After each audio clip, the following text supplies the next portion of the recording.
तो सभी साथियों को राम राम, नमस्ते और सत श्री अकाल।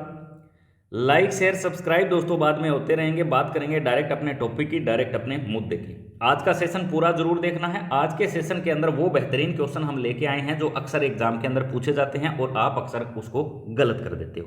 एक ही क्वेश्चन से मिले जुले लगभग हम दोस्तों 50 क्वेश्चन कवर कर लेते हैं, जो एग्जाम में अगर उसकी क्वेश्चन किसी भी आसपास दाएं बाएं से पूछे जाए तो आपका कभी भी गलत ना हो। एक हिसाब से ये हमारे एमसीक्यू की सिटी स्कैन की क्लास चल रही है, ठीक है। लगभग एग्जाम, टेक्निकल एग्जाम जो किसी भी स्टेट के अंदर है और हरियाणा के अंदर हुए हैं, उन सभी एग्जामों का लगभग 13 साल का एक्सपीरियंस आपके साथ दोस्तों मैं साझा कर रहा हूं, शेयर कर रहा हूं। तो सबसे पहले टॉपिक की, पहले अपने क्वेश्चन की हम बात करेंगे।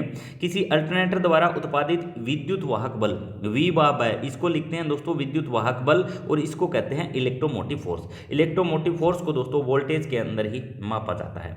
आवृत्ति को दोस्तों कहते हैं फ्रीक्वेंसी। फ्रीक्वेंसी कहते हैं जो छंद प्रतिछंद अपने मान के अंदर परिवर्तन करके चले, उसे कहते हैं फ्रीक्वेंसी। और इंडिया की फ्रीक्वेंसी कितनी है तो आप कह दोगे इंडिया की फ्रीक्वेंसी है 50। और CS का मतलब होता है साइकिल प्रति सेकंड के इसको जो है मापा जाता है। बात इसमें क्वेश्चन बता रहा है कि किसी अल्टरनेटर द्वारा उत्पादित EMF की आवृत्ति निर्भर करती है। तो EMF की आवृत्ति किस पर निर्भर करती है तो अपने अक्सर फार्मूला देखा होगा फ्रीक्वेंसी निकालने का।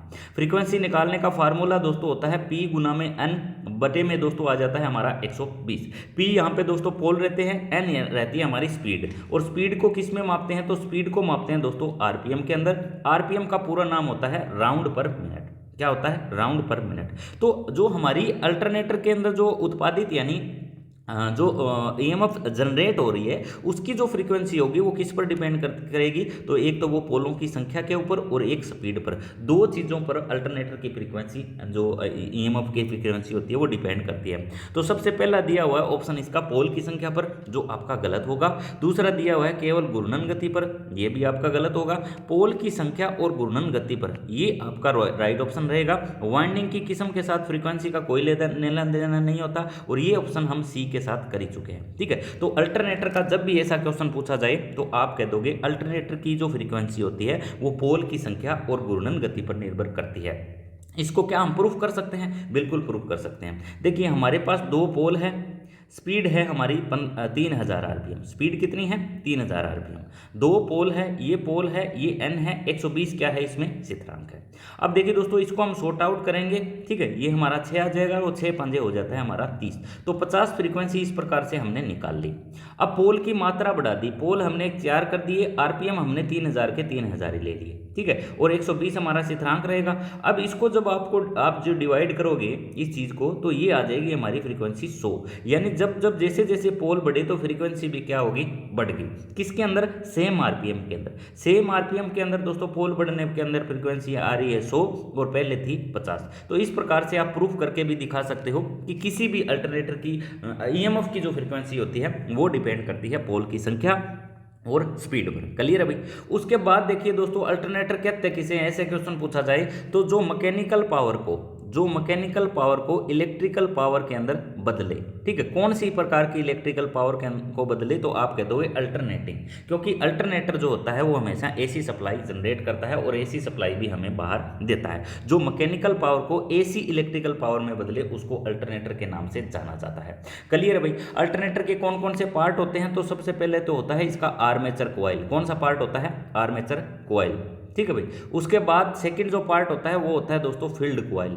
फील्ड कॉइल को दोस्तों DC सप्लाई से देकर एक्साइट किया जाता है, ठीक है। किसको? फील्ड कॉइल को। फील्ड कॉइल के साथ ही एक्साइटर हमारा जुड़ा होता है, ठीक है। थर्ड नंबर दोस्तों इसका क्या होता है?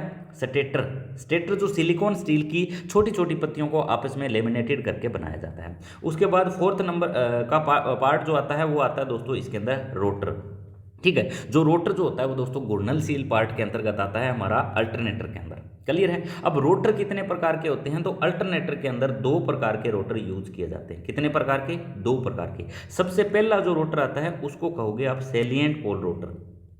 सैलिएंट पोल रोटर, इसको मैंने ऐसे लिख दिया। इसको लिख सकते हो आप नॉन सैलिएंट पोल रोटर। क्या बोलोगे? Non salient pole rotor. Non salient pole rotor को बेलनाकार रोटर भी बोला जाता है। बेलनाकार रोटर। ठीक है, नॉन सैलिएंट पोल को कौन से बोलते हैं? नॉन सैलिएंट पोल को बेलनाकार रोटर के नाम से भी जानते हैं। क्लियर है भाई। अब क्वेश्चन ये पूछा जाएगा कि कौन सा रोटर के अंदर पोल ज्यादा होंगे और कौन से रोटर के अंदर पोल कम होंगे। तो सबसे पहले तो अगर सैलिएंट पूछा जाए ना, तो सैलिएंट पोल रोटर इस प्रकार से होता है। ठीक है भाई, इसके अंदर ऊपर बहुत सारे पोल बने होते हैं। ठीक है, तो जब भी सैलिएंट पोल रोटर की बात की जाए तो इसके अंदर लगभग 6 पोल से लेके 40 पोल तक हो सकते हैं। किसके अंदर? सैलिएंट पोल रोटर के अंदर। इसको किस स्पीड पर घुमाया जाता है? तो देखिए दोस्तों, जब पोल ज़्यादा हो जाते हैं ना, तो उसकी स्पीड हमेशा कम रखी जाती है और इसको 1000 आरपीएम की स्पीड पर ज़्यादा से ज़्यादा आप घुमा सकते हो। इससे ज़्यादा स्पीड पर इसको नहीं घुमाते। तो इस प्रकार के सैलिएंट पोल रोटर को जो है मध्यम गति स्पीड या निम्न गति स्पीड कह सकते हैं। ठीक है, या तो ये लो स्पीड पर घूमेगा या मीडियम स्पीड पर घूमेगा। अब बात कर लेते हैं दोस्तों हमारे नॉन सैलिएंट पोल की। तो नॉन सैलिएंट पोल के अंदर दोस्तों या तो 2 पोल होते हैं या 4 होते हैं। ज़्यादा से ज़्यादा करें तो 6 पोल इसके अंदर हो सकते हैं। 6 पोल होते नहीं है, लेकिन ज़्यादा ही बढ़ाएं तो आप 6 पोल का इसको बना सकते हो। 2 और 4 पोल के अंदर स्पीड कितनी होगी? तो आप इसको 3000 आरपीएम तक इसकी स्पीड जो है इसको आप रोटेट कर सकते हो। कितने आरपीएम तक? 3000 आरपीएम तक। अब क्वेश्चन ये पूछा जाएगा कि सैलिएंट पोल प्रकार के रोटर जो है वो यूज कहाँ किया जाता है? तो आप कहोगे हाइड्रो के अंदर। ठीक है, हाइड्रो पावर प्लांट के अंदर जो है इसका यूज किया जाता है। अगर क्वेश्चन पूछा जाएगा हमारा नॉन सैलिएंट पोल का, तो आप कह दोगे टर्बो के अंदर इसका यूज किया जाता है। 2 एग्जांपल सबसे ज्यादा एग्जाम में क्वेश्चन पूछे जाते हैं, इन्हीं 2 एग्जांपल से जुड़े हुए। ठीक है, एक तो हाइड्रो के अंदर यूज करेंगे सैलिएंट पोल रोटर का, नॉन सैलिएंट पोल या बेलनाकार रोटर जिसको कहते हैं उसका यूज करेंगे हम टर्बो के अंदर। कहाँ करेंगे? टर्बो के अंदर। अब एक इनकी लंबाई से क्वेश्चन पूछा जाता है। ठीक है, इनको कहा जाता है कि इनकी अक्षीय लंबाई। किस प्रकार के रोटर की? सैलिएंट पोल रोटर की अगर अक्षीय लंबाई पूछी जाए तो इसकी लंबाई होती है कम। अक्षीय लंबाई कम होती है और व्यास क्या होता है? ज़्यादा। व्यास क्या होता है? ज़्यादा। क्योंकि दोस्तों ये ऐसे लंबाई के अंदर थोड़े से हमारे मोटाई के अंदर जो है मोटे होते हैं, लंबे होते हैं। और जो बेलनाकार रोटर होता है ना, वो ऐसे होता है। ठीक है, बेलनाकार जो रोटर होता है वो इस प्रकार का बेलन के आकार का रोटर होता है। ठीक है भाई, ये जो है ये आप 3000 आरपीएम तक घुमा सकते हो। ये आप सिर्फ 1000 आरपीएम पर घुमा सकते हो सैलिएंट पोल पूछा जाए। क्लियर है भाई। तो यहाँ से इतने प्रकार के क्वेश्चन पूछे जाएंगे, आपका एक भी क्वेश्चन इसमें से गलत नहीं होना चाहिए। ठीक है, जो निम्न वोल्टेज के लिए कौन सा रोटर यूज करेंगे, तो आप कह दोगे निम्न वोल्टता के लिए। तो निम्न वोल्टेज उत्पादन के अंदर आप सैलिएंट पोल रोटर का यूज कर सकते हो, और हाई वोल्टेज के लिए आप बेलनाकार रोटर का यूज कर सकते हो। तो यहाँ से किसी भी प्रकार का क्वेश्चन पूछा जाए आपका गलत नहीं होना चाहिए। अल्टरनेटर के अक्सर क्वेश्चन उठाए जाते हैं सैलिएंट पोल रोटर और नॉन सैलिएंट पोल रोटर में से। ठीक है भाई, अब बढ़ते हैं अगले क्वेश्चन की तरफ। अगला क्वेश्चन दोस्तों हमारा रहेगा, अल्टरनेटर का पावर फैक्टर निर्भर करता है। जो अल्टरनेटर के अंदर पावर फैक्टर जो बनता है वो किस पर निर्भर करता है? तो अल्टरनेटर का पावर फैक्टर हमेशा किस पर निर्भर करता है? तो आप कहोगे जो आउटपुट के अंदर हमने लोड जोड़ रखा है उस पर अल्टरनेटर का पावर फैक्टर निर्भर करता है। एक क्वेश्चन पूछा जाता है अल्टरनेटर की रेटिंग किस में ली जाती है? तो आप कह दोगे अल्टरनेटर की रेटिंग या तो केवीए के अंदर लेते हैं या दोस्तों एमवीए के अंदर, मेगा वोल्ट एम्पेयर या किलो वोल्ट एम्पेयर के अंदर लेते हैं। अब देखिए दोस्तों, अल्टरनेटर के आउटपुट लोड पर, अब लोड किस किस प्रकार का होगा? लोड हमारा 3 प्रकार का होता है। एक तो रेजिस्टिव लोड होता है, एक हमारा इंडक्टिव लोड होता है, एक हमारा कैपेसिटिव लोड होता है। 3 प्रकार के लोड दोस्तों होते हैं। इन तीनों ही प्रकार के लोड के अंदर पावर फैक्टर क्या क्या रहेगा वो भी दोस्तों हम देख लेते हैं। सबसे पहले हम बात कर रहे हैं रेजिस्टिव लोड पर। रेजिस्टिव लोड पर जो पावर फैक्टर होता है वो होता है दोस्तों इकाई को हम कहते हैं 1। ठीक है भाई, रेजिस्टिव प्रकार के लोड के अंदर अल्टरनेटर का पावर फैक्टर रहता है इकाई। अगर क्वेश्चन पूछा जाए इंडक्टिव प्रकार का लोड है, इंडक्टिव प्रकार का लोड होता कौन सा है? तो आप कह दोगे जो हमारे घरों के अंदर मान लो कोई पंखे की मोटर चल रही है, सीलिंग फैन की मोटर चल रही है, कूलर की मोटर चल रही है, जिस भी मोटर के अंदर कॉइलें लगी हुई है तो वो हमारा किस प्रकार का लोड होगा? तो आप कह दोगे इंडक्टिव लोड होगा। अब रेजिस्टिव लोड कौन सा होता है? तो रेजिस्टिव लोड होता है हमारा हीटर या दोस्तों बल्ब या दोस्तों ओवन। ये जो प्रकार के लोड होते हैं ये हमारे रेजिस्टिव लोड होते हैं। इनके अंदर पावर फैक्टर हमेशा रहता है इकाई। अब इसके अंदर हमारा पावर फैक्टर क्या रहेगा? इंडक्टिव प्रकार के लोड के अंदर पावर फैक्टर रहता है लैगिंग। क्या रहता है, लेगिंग, यानी इसके अंदर करंट पीछे चलता है और वोल्टेज आगे चलते हैं। लेगिंग के अंदर ये चीज़ होती है। तो इंडक्टिव प्रकार का जब लोड होता है तो ये लेगिंग पावर फैक्टर रहता है। अब बात आती है कैपेसिटिव लोड प्रकार के अंदर। तो कैपेसिटिव लोड के पावर फैक्टर कौन सा होगा, तो आप कह दोगे लीडिंग। किस प्रकार का पावर फैक्टर होगा, तो आप कह दोगे लीडिंग। तो अल्टरनेटर के ऊपर लोड क्या जुड़ा हुआ है, इस बात पर डिपेंड करता है अल्टरनेटर का पावर फैक्टर। क्लियर है भाई। तो यहां से 3 प्रकार के 4 प्रकार के क्वेश्चन बनते हैं अल्टरनेटर में से। यही क्वेश्चन अक्सर बनते हैं, यही एग्जाम में आपसे पूछे जाते हैं। तो अल्टरनेटर का पावर फैक्टर पूछा जाए तो आप कहोगे आउटपुट में जो लोड जुड़ा हुआ है उस पर निर्भर करता है। अगर तो आउटपुट का लोड रेजिस्टिव है तो इकाई रहेगा, अगर आउटपुट का लोड इंडक्टिव है तो लेगिंग रहेगा, अगर आउटपुट का लोड कैपेसिटिव है तो लीडिंग रहेगा। इतने प्रकार के लोड से जुड़ा हुआ, पावर फैक्टर से जुड़ा हुआ, अल्टरनेटर से जुड़ा हुआ क्वेश्चन आपसे पूछा जाएगा। क्लियर है भाई। अगले क्वेश्चन की तरफ बढ़ते हैं। अगला क्वेश्चन हमारा क्या बताता है, सिंक्रोनस मोटर को पर प्रचालित कर सकता है। सिंक्रोनस मोटर जो है वो पावर फैक्टर को कैसे प्रचालित कर सकता है, ये क्वेश्चन इसमें पूछा गया है। तो सिंक्रोनस मोटर क्या होती है, जो सिंक्रोनस स्पीड पर घूमती है। सबसे पहले सिंक्रोनस मोटर किसे कहते हैं, जो सिंक्रोनस स्पीड पर घूमती है उसे सिंक्रोनस मोटर कहते हैं। जो हमारी 3 फेज की जितनी भी इंडक्शन मोटर होती है ना, उनके अंदर कुछ आरपीएम स्लिप कर जाते हैं। कुछ आरपीएम क्या कर जाते हैं, स्लिप कर जाते हैं। तो वो तो हमारी सिंक्रोनस स्पीड होती नहीं है, ठीक है। जो सिंक्रोनस स्पीड होती है ना, वो या 3000 आरपीएम दिए हुए हैं तो वो सिर्फ 3000 आरपीएम पर ही घूमेंगी। और जो 3 पेज की जो मोटरें होती है ना, ये घूमेगी 2860 आरपीएम या 2960 आरपीएम। तो इसके अंदर ये 40 आरपीएम कहाँ गए, तो ये स्लिप हो गए। लेकिन सिंक्रोनस स्पीड के अंदर ये आरपीएम कभी भी स्लिप नहीं होते हैं। 3000 के पूरे 3000 आरपीएम आपको मिलेंगे। सबसे पहले तो ये आपका डाउट क्लियर होना चाहिए। उसके बाद क्वेश्चन की तरफ बढ़ते हैं। सिंक्रोनस मोटर को पर प्रचालित किया जाता है तो आप कहोगे सिंक्रोनस मोटर को लेगिंग पावर फैक्टर पर भी और लीडिंग पावर फैक्टर पर, दोनों ही प्रकार के पावर फैक्टर पर इसको चलाया जा सकता है सिंक्रोनस मोटर को, ठीक है। ये डिपेंड करता है एक्साइटेशन पर, ठीक है। एक्साइटेशन किस प्रकार का है, अगर एक्साइटेशन अंडर लेवल का है, अगर जो एक्साइटेशन है वो हमारा ओवर लेवल का है, ओवर एक्साइटेशन बोलते हैं, ठीक है। तो इस प्रकार के एक्साइटेशन पर डिपेंड करता है कि जो सिंक्रोनस मोटर आप चला रहे हो उसके अंदर एक्साइटेशन कैसे दे रहे हो। अगर आप ओवर चला रहे हो तो पावर फैक्टर रहेगा लीडिंग, अगर आप अंडर चला रहे हो तो पावर फैक्टर रहेगा लेगिंग, ठीक है। ये चीज़ आपको बिल्कुल ध्यान में रखनी है। अब लेगिंग और लीडिंग दोनों ही प्रकार के पावर फैक्टर आप सिंक्रोनस मोटर से ले सकते हो। अब बात करते हैं दोस्तों सिंक्रोनस मोटर के अंदर क्या क्या क्वालिटीज होती है, क्या क्या गुण होते हैं। तो सिंक्रोनस मोटर के ऊपर आप सभी लोड, जितने भी लोड डालोगे इसकी स्पीड क्या रहेगी, स्थिर रहेगी। जितने प्रकार के लोड आप इस पे डाल सकते हो, लेकिन स्पीड के अंदर इसकी किसी भी प्रकार का फर्क आप देखने को नहीं मिलेगा। इसको आप कह सकते हो स्थिर गति पर चलती है, ठीक है। भिन्न भिन्न लोड पर जो इसकी स्पीड होगी वो स्थिर रहेगी। क्लियर है। अब सेकंड पूछा जाएगा पावर फैक्टर के बारे में। तो पावर फैक्टर का जब भी क्वेश्चन आए तो आप कह दोगे ये इसके उत्तेजन पर निर्भर करता है। किस पर निर्भर करता है, एक्साइटेशन पर, ठीक है। इसके बाद क्वेश्चन पूछा जाएगा कि इसका स्पीड रेगुलेशन क्या होता है। स्पीड रेगुलेशन क्या होता है मोटर का, तो आप कह दोगे इसका स्पीड रेगुलेशन 0 होता है। यानी इसमें किसी भी प्रकार का सिंक्रोनस मोटर के अंदर स्पीड रेगुलेशन नहीं होता है। मोटर की स्लिप पूछी जाए कि मोटर की स्लिप क्या होगी सिंक्रोनस मोटर की, तो वो भी क्या होती है, 0 होती है, क्योंकि इसके अंदर किसी भी प्रकार की स्लिप नहीं होती है।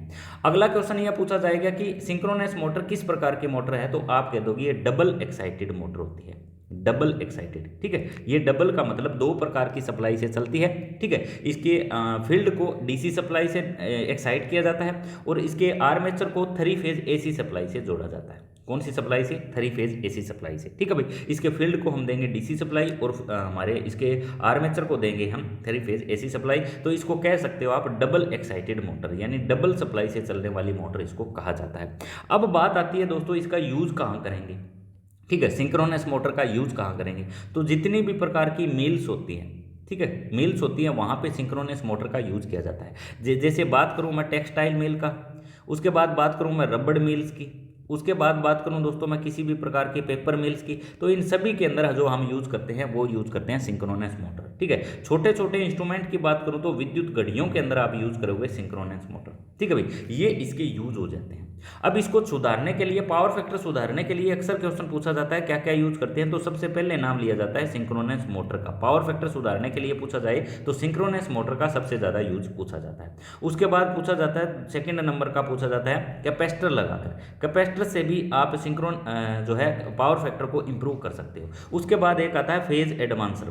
फेज एडवांसर 3rd नंबर पे आता है, लेकिन इसका एग्जाम में क्वेश्चन नहीं पूछा जाता है। पावर फैक्टर सुधारने के लिए 2 प्रकार की विधियां एग्जाम में पूछी जाती है। क्लियर है भाई? इतने प्रकार के क्वेश्चन जुड़े हुए थे हमारे सिंक्रोनस मोटर से। अब बढ़ लेते हैं हमारे नेक्स्ट क्वेश्चन की तरफ। अगला क्वेश्चन दोस्तों हमारा दिया हुआ है 2 पोल 50 हर्ट्ज। पोल लिख लेते हैं 2 है, फ्रीक्वेंसी लिख लेते हैं 50 हर्ट्ज है। आपको निकालनी है स्पीड। फार्मूला दोस्तों आपको वही याद रखना है, F गुना में P गुना में एक इक्वल टू हमारा हो जाएगा P गुना में N 120। ये इसका फार्मूला होता है। अब इसमें आपको ये देख लेना है कि निकालना क्या है। तो इसमें आपको स्पीड निकालनी है। तो जब भी ऐसा सिचुएशन होती है तो ये बराबर का निशान जब 120 क्रॉस करेगा तो ये क्या आ जाएगा, इसके गुना में, और P इधर लेके आ जाएंगे तो ये आ जाएगा इसके नीचे की तरफ। अब ये हमारा फार्मूला बन गया।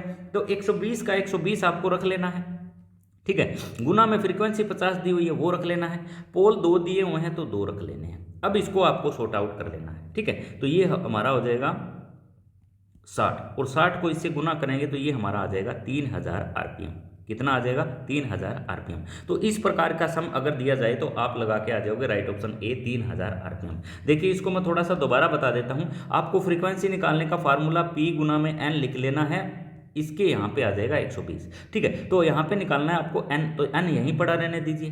120 जब बराबर का निशान करेगा तो ये ऊपर की तरफ आ जाएगा, P इसके नीचे की तरफ आ जाएगा, ये फार्मूला बन जाएगा। ये फार्मूला फिट करके इसके अंदर आप निकालोगे तो आपका राइट ऑप्शन आ जाएगा हमारा 3000 आरपीएम। क्लियर है भाई? ऐसा क्वेश्चन पूछा जाए तो वो भी आपका गलत बिल्कुल भी नहीं होना चाहिए। चलिए अगला क्वेश्चन देखेंगे। हाफ वेव रेक्टिफायर परिपथ की आवश्यकता होती है। हाफ वेव रेक्टिफायर के अंदर दोस्तों सबसे पहले तो यूज कितने करते हैं रेक्टिफायर, तो आप कह दोगे हाफ वेव रेक्टिफायर के अंदर केवल 1 डायोड का यूज करते हैं। कितने डायोड का? सिर्फ 1 डायोड का। अब क्वेश्चन ये पूछा जाएगा कि हाफ वेव रेक्टिफायर की जो एफिशिएंसी होती है यानी दक्षता जो होती है, एफिशिएंसी को क्या कहते हैं? दक्षता। हाफ वेव का पूछा जाए, हाफ वेव का पूछा जाए तो आप कह दोगे 46.6% की एफिशिएंसी होती है। उसके बाद पूछा जाए फुल वेव रेक्टिफायर की एफिशिएंसी, कौन से की? फुल वेव, ठीक है। जिसको हाफ वेव के बाद इसको फुल वेव को सेंटर टेप रेक्टिफायर भी बोलते हैं, सेंटर टेप रेक्टिफायर दूसरा नाम होता है इसका। इसकी पूछी जाए तो इसकी होती है हमारी 81.2%। कितनी होती है? 81.2%। उसके बाद क्वेश्चन पूछा जाएगा ब्रिज रेक्टिफायर की। ब्रिज वेव रेक्टिफायर की अगर फ्रीक्वेंसी पूछी जाए तो वो भी सेम होती है हमारी फुल वेव रेक्टिफायर या सेंटर टेप रेक्टिफायर की एफिशिएंसी जो होती है वो दोनों की इनकी बराबर होती है। उसके बाद मेटल रेक्टिफायर की एफिशिएंसी पूछी जाए तो वो होती है 95%। कितनी होती है? 95%। रेक्टिफायर का काम क्या होता है दोस्तों? AC सप्लाई को DC सप्लाई में चेंज करना। अब देखिए दोस्तों इनका पूछा जाएगा हाफ वेव रेक्टिफायर का रिपल फैक्टर पूछ लिया जाए तो क्या होता है? आप कहोगे 1.21 रिपल फैक्टर पूछा जाए तो। उसके बाद पूछा जाएगा सेंटर टेप रेक्टिफायर का रिपल फैक्टर, तो आप कह दोगे इसका होता है इसका होता है 0.48। ये दोनों का बराबर रहेगा, रिपल फैक्टर इन दोनों का ही बराबर रहेगा, फुल वेव और ब्रिज रेक्टिफायर का, ठीक है। अब आती है इनकी रिपल फ्रीक्वेंसी। रिपल फ्रीक्वेंसी अगर हाफ वेव की बात की जाए तो रिपल फ्रीक्वेंसी होती है सिर्फ F। हाफ वेव की बात की जाए, अगर पूछी जाए हमारे फुल वेव की, फुल वेव या जिसको सेंटर टेप रेक्टिफायर बोला जाता है, तो इसके हो जाएगा 2 गुना में F। क्लियर है? और ब्रिज का भी वही हो जाएगा, ब्रिज का भी सेम रहेगा 2 गुना में F, 2 गुना में F। इसको मैं ऐसे लिख सकता हूँ। क्लियर है भाई? तो इस प्रकार से क्वेश्चन आपसे पूछे जाएंगे हाफ वेव और फुल वेव रेक्टिफायर में से। अब आगे इसमें से क्या क्वेश्चन बनेंगे कि हाफ वेव के अंदर कितने डायोड होते हैं, फुल वेव के अंदर कितने होते हैं, ब्रिज के अंदर कितने होते हैं, 3 फेज हाफ वेव के अंदर कितने होते हैं, 3 फेज हाफ वेव रेक्टिफायर के अंदर कितने डायोड होते हैं, तो आप कह दोगे 3 होते हैं। 3 फेज फुल वेव रेक्टिफायर के अंदर पूछा जाए तो आप कह दोगे 6 होते हैं। बाकी आपको पता ही है हाफ वेव के अंदर 1 होता है, और हमारा सेंटर टेप या फुल वेव होता है उसके अंदर हमारा 4 होता है, 2 होते हैं, और ब्रिज के अंदर पूछा जाए तो हमारे 4 होते हैं। ब्रिज रेक्टिफायर की संख्या अगर पूछी जाए तो, जिनको हम डायोड बोलते हैं। क्लियर है? डायोड का ये हिस्सा हमारा होता है पॉजिटिव और ये हमारा हिस्सा होता है नेगेटिव। क्लियर है भाई? इतने प्रकार के क्वेश्चन आपके डायोड से पूछे जा सकते हैं। अब बढ़ लेते हैं हमारे आज के नेक्स्ट क्वेश्चन की तरफ। अगला क्वेश्चन दोस्तों हमारा बनता है दो ट्यूबुलर खंभों के बीच रखी जाने वाली दूरी होनी चाहिए, यानी दो ट्यूबुलर खंभों की, खंभे पूछे गए हैं दोस्तों पोल से रिलेटेड, जो पोल का बहुत अच्छे से एक्सप्लेनेशन दिया हुआ है। अगर ट्रांसमिशन एंड डिस्ट्रीब्यूशन जो 40 नंबर का टॉपिक है ना हमारा एलएम की एसए की बुक में, अगर किसी ने एलएम एसए की बुक नहीं ली है अभी तक तो ले ले, क्योंकि लगभग हरियाणा के अंदर तो डिलीवर हो ही चुकी है, कुछ साथी रह गए हैं तो वो बुक जितना जल्दी हो ले ले। ठीक है भाई, अब क्वेश्चन बात कर ली गई है हमारे दो ट्यूबुलर खंभों के बीच की जो है बीच रखी जाने वाली दूरी कितनी होती है। ठीक है, तो इसका हमारा राइट ऑप्शन क्या रहेगा, ऑप्शन इसमें राइट रहेगा बी, 50 से 80 मीटर। ठीक है, कितनी दूरी रखेंगे तो आप कह दोगे 50 से 80। ठीक है, अब क्वेश्चन ये पूछी जाती है कि स्पैन की लंबाई कितने mm बीच में रखी जाती है, या क्वेश्चन पूछा जाता है कि लकड़ी के यानी वुडन के खंभे जो होते हैं वो कितने केवी तक यूज करते हैं। अब लकड़ी के जो खंभे होते हैं वो दोस्तों लो वोल्टेज पर जो है यूज किए जाते हैं, जैसे 22 केवी तक वुडन के पोल यूज किए जाते हैं। कौन से? वुडन के पोल। उसके बाद हमारे स्टील के खंभे आ जाते हैं भाई। ठीक है भाई, ये हमारे ट्यूबुलर खंभे भी हमारे एक स्टील के अंतर्गत ही आते हैं। ठीक है, ट्यूबुलर, इनको नालिकार खंभे भी कहते हैं। ठीक है, क्योंकि इनकी जो होती है नाली के इकाई के प्रकार के होते हैं। ठीक है भाई, इनका यूज कहाँ करते हैं? ट्यूबुलर खंभों का यूज पूछ लिया जाए कहाँ करते हैं तो आप कह दोगे इनका यूज वितरण लाइनों के अंदर करते हैं। वितरण लाइनों के अंदर, डिस्ट्रीब्यूशन लाइनों के अंदर आप दो ट्यूबुलर खंभों का यूज करते हैं। ट्यूबुलर खंभों के अलावा एक इसका और प्रकार होता है, उसको कहते हैं स्टील पोल। क्या कहते हैं? स्टील पोल। इसका सबसे पहला प्रकार तो ये होता है, दूसरा होता है स्टील पोल। ठीक है भाई, उसके बाद हमारे आरसीसी पोल आ जाते हैं और कई पोल आ जाते हैं। तो जो हमारे लकड़ी के खंभे होते हैं ये 22 केवी तक की सप्लाई के अंदर यूज करते हैं, और इनकी जो पोल पिच होती है वो 40 हमारे मीटर से लेके 40 मीटर से लेके इनकी होती है 50 मीटर। कौन से प्रकार के? लकड़ी के खंभे अगर पूछे जाए, वुडन पोल। अगर पूछ लिया जाए हमारे स्टील ट्यूबुलर पोल की तो ये हमारी हो जाती है 50 से 80 स्टील ट्यूबुलर पोल की। आरसीसी पोल की पूछ ली जाए तो आरसीसी पोल की जो मीटर में हमारी दूरी होती है वो होती है दोस्तों 80 से लेके 100 मीटर। कितनी होती है? 80 से लेके 100 मीटर। स्टील टावर की पूछ ली जाए, स्टील टावर की पूछ ली जाए, स्टील टावर की तो आप कहोगे 100 से लेके 300 मीटर। कौन सी होती है? 100 से लेके 300 मीटर। तो इस प्रकार के क्वेश्चन दोस्तों यहाँ से अक्सर आपने देखे होंगे एग्जाम के अंदर। आरसीसी पोल कहाँ यूज करते हैं? आरसीसी। ठीक है, आरसीसी का कमेंट बॉक्स के अंदर पूरा नाम बताना है। इसका उपयोग भी वितरण लाइनों के अंदर करते हैं। कहाँ करते हैं? वितरण लाइनों के अंदर। ठीक है भाई, तो जो वुडन के पोल होते हैं दोस्तों इनको पेंट करके रखते हैं इनके ऊपर। उसके बाद मान लो क्वेश्चन पूछा जाएगा कि स्टील टावर कहाँ पे यूज करते हैं, तो हाई वोल्टेज ट्रांसमिशन के लिए, हाई वोल्टेज ट्रांसमिशन लाइनों के अंदर यूज करते हैं हम स्टील टावर। क्लियर है भाई। एक हमारा एच पोल आता है। एच पोल कहाँ पर यूज किया जाता है, तो इसका उपयोग ट्रांसफार्मर को स्थापित करने के लिए करते हैं। एच पोल का यूज कहाँ करते हैं? ट्रांसफार्मर को स्थापित करने के लिए। अब खंबे जो गड़ाते हैं अंदर तो वो कितने हिस्से तक नीचे गड़ाए जाते हैं, तो खंबे का 1/6वां भाग जो होता है वो नीचे की तरफ गड़ाया जाता है, नीचे की तरफ उसको धरती के अंदर दबाया जाता है। तो इतने प्रकार के क्वेश्चन आपके खंभों से रिलेटेड देखने को एग्जाम में मिल सकते हैं, तो यहाँ से एक भी क्वेश्चन आपका गलत नहीं होना चाहिए। अब ट्रांसमिशन डिस्ट्रीब्यूशन लाइन के अंदर सबसे इंपॉर्टेंट टॉपिक कौन सा होता है, तो वो पूछा जाता है आपसे। ये कह देंगे कि 66 केवी के लिए कितने डिस्क यूज करेंगे। 66 केवी के लिए पूछा जाए तो आप कह दोगे 4 से 5 डिस्क यूज करेंगे 66 केवी के लिए। क्वेश्चन पूछा लिया गया 132 केवी के लिए कितनी डिस्क का आप यूज करेंगे, तो आप 9 से 10 डिस्क का 132 के अंदर यूज करेंगे। ठीक है भाई। अगर क्वेश्चन पूछ लिया जाए 765 केवी तक की लाइनों के अंदर कितने डिस्क का यूज करते हैं, तो आप कह दोगे 40 से लेके 42 डिस्क 765 केवी तक की सप्लाई के अंदर यूज करेंगे। क्लियर है भाई। इस प्रकार से क्वेश्चन भी हो सकता है एग्जाम में पूछ लिए जाए, जो आपका बिल्कुल भी गलत नहीं होना चाहिए। अगला क्वेश्चन है 220 केवी लाइन का केबल किस प्रकार का होता है। केबल पूछ लिया गया भाई। केबल जो होता है उसके अंदर किस प्रकार का यूज करेंगे। ठीक है, केबल किसे कहते हैं? जिसके ऊपर कोई धात्विक आवरण चढ़ा हो। केबल से रिलेटेड कई बार क्वेश्चन पूछे जाते हैं, तो केबल किसे कहते हैं, तो आप कह दोगे केबल उसे कहते हैं जिसके ऊपर किसी भी प्रकार का आवरण चढ़ा हो। आवरण किस किस प्रकार का हो सकता है, तो आप कहोगे आवरण हो सकता है हमारा VIR का। सबसे पहले तो हो जाता है VIR। VIR को क्या कहते हैं, तो आप कह दोगे वेल्केनाइज्ड इंडियन रबर। VIR का पूछा जाए तो क्या हो जाएगा? वेल्केनाइज्ड इंडियन। दूसरा होता है हमारा PVC का। PVC कौन सा होता है, तो आप कह दोगे पॉलीविनाइल क्लोराइड। ठीक है भाई। अब क्वेश्चन ये पूछा गया है 220 केवी लाइन का केबल सर्वदा होता है, यानी किस प्रकार का होता है, तो आप कह दोगे कंप्रेस्ड ऑयल और कंप्रेस्ड गैस इंसुलेटेड, यानी संपीड़ित तेल तथा संपीड़ित वायु इंसुलेटेड। ये केबल हम यूज करेंगे 220 केवी लाइन के अंदर। क्लियर है भाई। दो प्रकार की हमारी केबल होती है, एक तो होती है दोस्तों स्क्रीन्ड केबल। कौन सी होती है? Screened cable. और दूसरी जो होती है हमारी वो होती है बेल्टेड केबल। कौन सी होती है? Belted cable. ये दो प्रकार के केबलों में से अक्सर क्वेश्चन पूछे जाते हैं। स्क्रीन्ड केबल का क्वेश्चन अगर पूछा जाए कहाँ यूज करेंगे, तो आप कह दोगे 22 केवी से लेके 66 केवी तक की सप्लाई के अंदर आप स्क्रीन्ड केबल का यूज करते हो। अब स्क्रीन्ड केबल कौन कौन से प्रकार की होती है, तो हमारी एच केबल होती है एक तो। कौन सी? H type cable. दूसरी होती है SSL केबल। कौन सी होती है? SS cable. एक होती है HSL केबल। कौन सी होती है? HSL cable. ठीक है भाई। उसके बाद हमारी हाई वोल्टेज की केबलें आ जाती हैं। हाई वोल्टेज की केबलों के अंदर कौन से आएंगे? Oil field cable. ठीक है, ऑयल फील्ड। ठीक है, इसको बोलेंगे ऑयल पूरित केबल। क्या बोलेंगे? ऑयल पूरित केबल। उसके बाद आती है हमारी गैस। ठीक है, गैस केबल या gas pressure cable.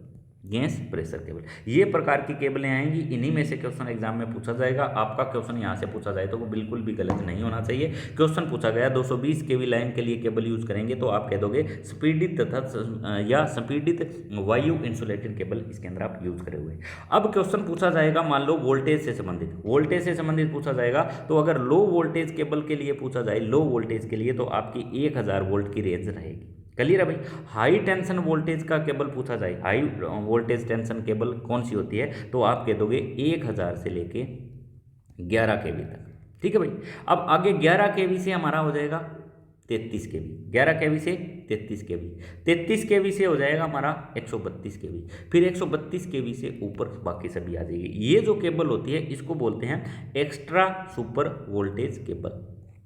Extra super voltage cable. अब ये कौन सी होगी, तो ये extra high tension cable. Extra high tension cable. अब ये 20 वाली बच गई, ये कौन सी हो जाएगी? Super tension cable. ये कौन सी हो जाएगी? Super tension cable. तो इस प्रकार से केबलों की वोल्टेज भी आपको अच्छे से याद होनी चाहिए, किस प्रकार की वोल्टेज केबल किसके श्रेणी के अंतर्गत आती है। चलिए अगले क्वेश्चन की तरफ बढ़ेंगे। निम्न में से कौन सा भूमिति केबल अधिकतम वोल्टेजता के लिए कर सकते हैं, तो ये केबल हम low voltage, low voltage, low voltage और हाई वोल्टेज। ऑयल फील्ड जो केबल होगी वो आप हाई वोल्टेज के अंदर यूज करोगे। इसके अलग अलग पार्ट होते हैं, जैसे इसका सबसे अंदर वाला पार्ट जो होता है सबसे पहले उसको बोलते हैं कंडक्टर। क्या बोलते हैं? कंडक्टर। सेकंड पार्ट इसका हमारा, पार्टों में से क्वेश्चन अक्सर एग्जाम में पूछे जाते हैं भाई, पार्टों में से क्वेश्चन गलत नहीं होना चाहिए। ठीक है, सबसे पहले कंडक्टर या कोर होता है। ठीक है भाई। उसके ऊपर आता है इंसुलेशन। क्या आता है? इंसुलेशन। इंसुलेशन के ऊपर थर्ड नंबर पे आता है सीथ। सीथ क्या काम करता है केबल के अंदर? नमी को रोकने के लिए। ठीक है। फोर्थ नंबर पे आता है दोस्तों बेंडिंग। क्या आता है? बेंडिंग। बेंडिंग क्या काम करता है, तो ये आर्मरिंग की सुरक्षा करता है। ठीक है भाई। आर्मरिंग इसकी यांत्रिक सुरक्षा के लिए आप सीथ का इस्तेमाल करते हो। ठीक है, बेंडिंग का, सॉरी। 5 नंबर पे पूछा जाए तो वो हो जाता है हमारा आर्मरिंग। ठीक है, बाहरी चोटों से सुरक्षा रखने के लिए आर्मरिंग का इस्तेमाल करते हैं। 6 नंबर पे आ जाता है हमारा सर्विंग। ठीक है भाई। सर्विंग पूरी केबल को सेफ रखता है, पूरी सबसे ऊपरी सतह होती है हमारी सर्विंग, फिर आर्मरिंग, बेंडिंग, सीथ और इंसुलेशन और कोर। ये इतने पार्ट दोस्तों केबल के ऊपर लगे होते हैं। हल्के हल्के क्वेश्चन यहाँ से भी पूछे जाते हैं। तो यहाँ पे राइट ऑप्शन हमारा डी आ जाएगा। अगला क्वेश्चन है किसी चालक का प्रतिरोध बढ़ता है। कोई भी चालक है तो उसकी आप लंबाई बढ़ाओगे, जैसे हम लिखते हैं रेजिस्टेंस डायरेक्टली प्रोपोर्शनल टू होता है लेंथ के। ठीक है, और एरिया के क्या होता है, ये उल्टे अनुपात में होता है। किसी भी रेजिस्टेंस की लंबाई जैसे जैसे बढ़ती है वैसे वैसे रेजिस्टेंस उसका बढ़ता है। उसकी लंबाई और कटक क्षेत्रफल दोनों बढ़ा दिया जाए? नहीं। कटक क्षेत्रफल बढ़ा दिया जाए? नहीं। उसकी लंबाई घटा दी जाए? नहीं। तो इसकी लंबाई बढ़ाने पर उसका रेजिस्टेंस बढ़ता है। कोई भी प्रकार का रेजिस्टेंस होता है उसकी लंबाई बढ़ाने पर उसका रेजिस्टेंस बढ़ता है, और उसका क्षेत्रफल अगर बढ़ाया जाए तो रेजिस्टेंस कम होता है। क्लियर है भाई। यहाँ से मैंने रिलेटेड सम भी करवा दिए। जैसे एक तार का 2 ओम रेजिस्टेंस है, उसकी लंबाई अगर 2 गुना बढ़ा दी जाए तो रेजिस्टेंस भी क्या हो जाएगा? 2 गुना हो जाएगा। इसकी लंबाई की जगह इसका क्षेत्रफल आधा कर दिया जाए, ये इसका क्षेत्रफल डबल कर दिया जाए तो इसका रेजिस्टेंस कितना आ जाएगा? 1 ओम। तो इस प्रकार से सम बनते हैं जो एग्जाम में अक्सर पूछे जाते हैं, वो वीडियो भी आप जरूर देख लें। अगला क्वेश्चन दोस्तों बहुत शानदार लेवल का है। 100 वाट 230 वोल्ट वाले लैंप का प्रतिरोध है। 100 वाट का लैंप है, ठीक है भाई, 230 वोल्ट का लैंप है, तो इसके अंदर प्रतिरोध पूछा गया है। तो प्रतिरोध के लिए आपको वीआईपी नाम याद रखना है, इसको लिखेंगे वीआईपी और वीआईपी, ठीक है भाई, ये हमारा फार्मूला बनता है वीआईपी से, ठीक है। इसका आपको स्क्वायर लगाना है, इसका आपको स्क्वायर लगाना है, ये फार्मूला आपके सामने है, क्लियर है भाई। अब इसको निकालोगे कैसे, तो आप सबसे पहले तो पावर लिख लोगे, कितनी दी हुई है, 100 वाट दी हुई है। उसके बाद लिख लोगे वोल्टेज, वोल्टेज दी हुई है 230 वोल्ट, ठीक है भाई। अब यहाँ से आपको देखना है कि फार्मूला लगेगा कौन कौन सा, तो पावर दी हुई है, वोल्टेज दी हुई है, वोल्टेज दी हुई है, पावर दी हुई है, तो वी का आपको कर लेना है स्क्वायर, 230 का आपको स्क्वायर कर लेना है, नीचे हमारा आ जाएगा 100 वाट, ये पावर दी हुई है। जब इसको आप दोस्तों सॉर्ट आउट करोगे तो राइट ऑप्शन हमारा आ जाएगा ऑप्शन बी, 529 ओम का प्रतिरोध आपका आ जाएगा। 100 वाट 230 वोल्ट वाले लैंप का प्रतिरोध होगा 529 ओम। इस प्रकार से ये वीआईपी नाम आपको याद में रखना है, वीआईपी। इसको सॉर्ट आउट करने के लिए आर इसके सामने लिखोगे, वीआईपी और वीआईपी, ठीक है, 2 बार लिखना है, नीचे से स्टार्ट करना है, क्लियर है भाई। इसका स्क्वायर लगाना है, इसका स्क्वायर लगाना है, आपके तीनों फार्मूले आपकी स्क्रीन पे होंगे। चलिए अगले क्वेश्चन की तरफ बढ़ते हैं। निम्नलिखित में से किस लैंप का प्रतिरोध न्यूनतम होगा। ये क्वेश्चन मैंने बहुत बार एग्जाम में करवा रखा है, बहुत बार हर एक वीडियो के अंदर करवा रखा है। कमेंट बॉक्स के अंदर इसका रिप्लाई करना है, ऐसा कौन सा लैंप है जिसका प्रतिरोध क्या होगा, न्यूनतम होगा। 60 वाट का लैंप होगा, 100 वाट का लैंप होगा, 80 वाट का लैंप होगा, या 100 वाट का लैंप होगा, ठीक है दोस्तों। तो इसका रिप्लाई आपको करना है कमेंट बॉक्स के अंदर। चलिए अगले क्वेश्चन की तरफ बढ़ते हैं। एक तार का प्रतिरोध 10 ओम है, उसी पदार्थ के दूसरे तार जिसकी लंबाई पहले से 4 गुना लंबाई कर दी, यानी 10 ओम का तो रेजिस्टेंस है ही, तो 10 गुना में 4 कर दीजिए सबसे पहले, तो ये 40 हो गया। तो यहाँ तक हमारा सवाल हो गया। आड़ी क्राट क्षेत्रफल यानी उसका क्रॉस सेक्शन का एरिया आधा कर दिया जाता है, तो इसका क्षेत्रफल क्या होगा। तो क्रॉस क्षेत्र का क्षेत्रफल आधा करने से रेजिस्टेंस फिर 2 गुना बढ़ जाएगा, तो इसका रेजिस्टेंस आ जाएगा 80 ओम, ठीक है भाई।